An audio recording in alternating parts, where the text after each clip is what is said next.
might have turned our economy into something much worse, where unemployment might be double where it is today, where we might still be talking about a Great Depression.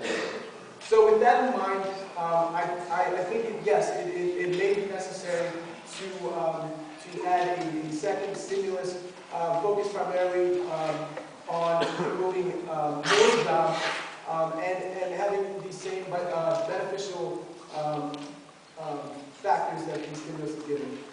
Thank you.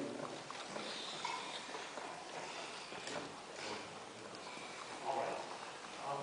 These were all valid claims. However, I would beg to differ on the grounds that our fiscal deficit is just too large.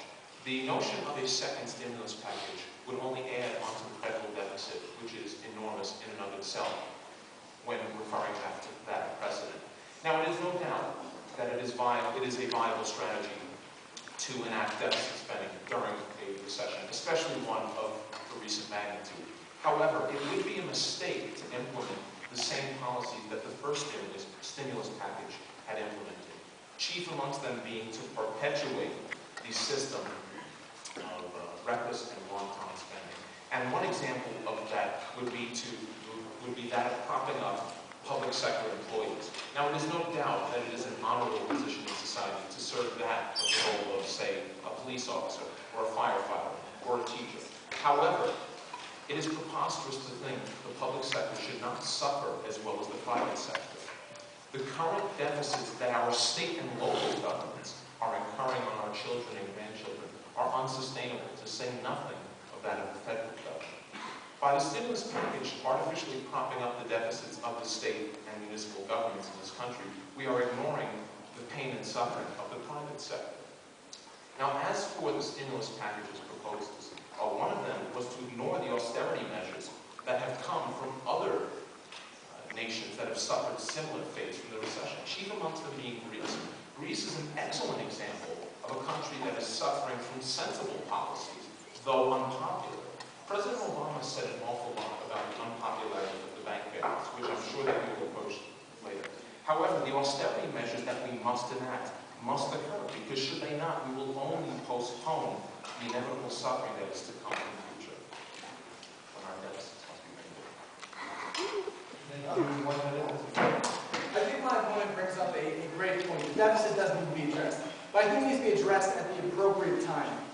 Until we have an economy that's back to full employment and is stable again, until then, we cannot cut spending and raise taxes. Because if you look at history, we don't want to repeat some of the mistakes that have occurred before. During the Great Recession, we tried to do these things too early, and we slipped back into a minor recession during the Great Depression. So it's important that the deficit is handled, but at an appropriate time, when the economy is back further. The employment rates have dropped slightly, and we have a somewhat more stable economy. Thank you. Thank you. The second question, Mr. Arluck will get first and last crack at it.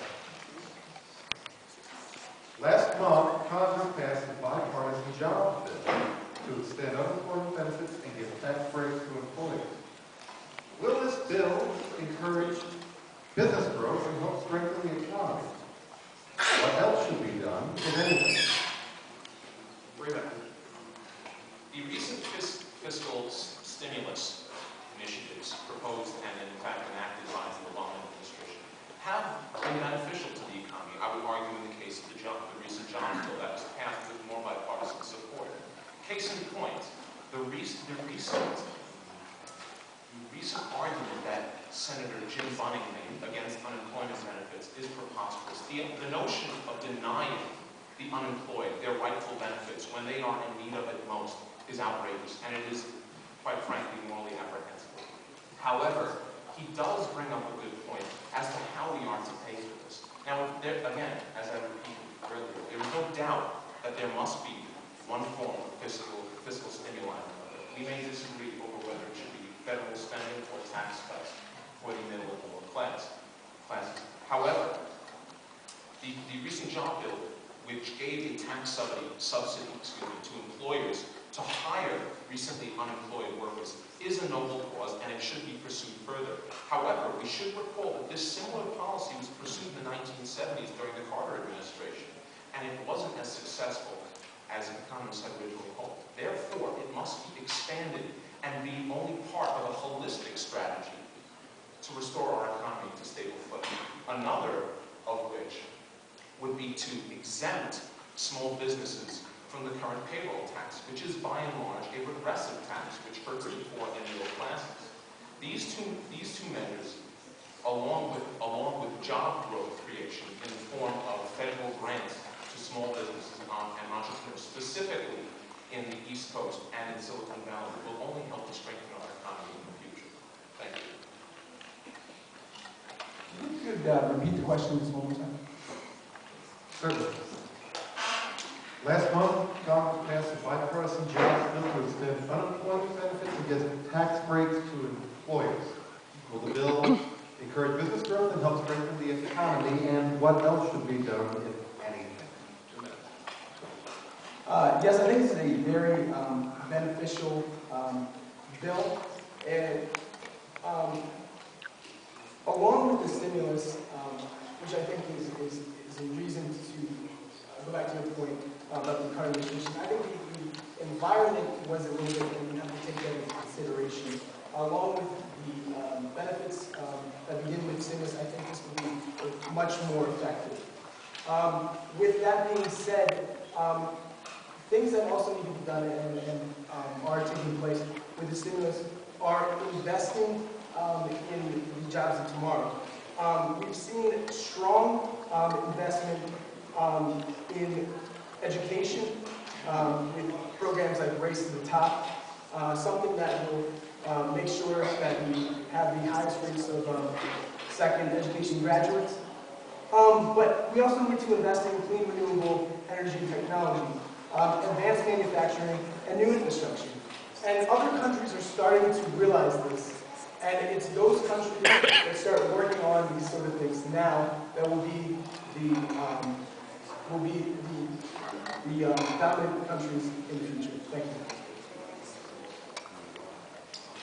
Well, those are laudable goals for the American politicians currently in office to pursue. I think those aren't endeavors that should be pursued at the current moment. After all, those are not by and large and in their very nature stimulus programs. I think the education policy of the Obama administration by and large is a noble effort. However, in the current climate, I think, as you said earlier, our focus should be jobs, not so much education.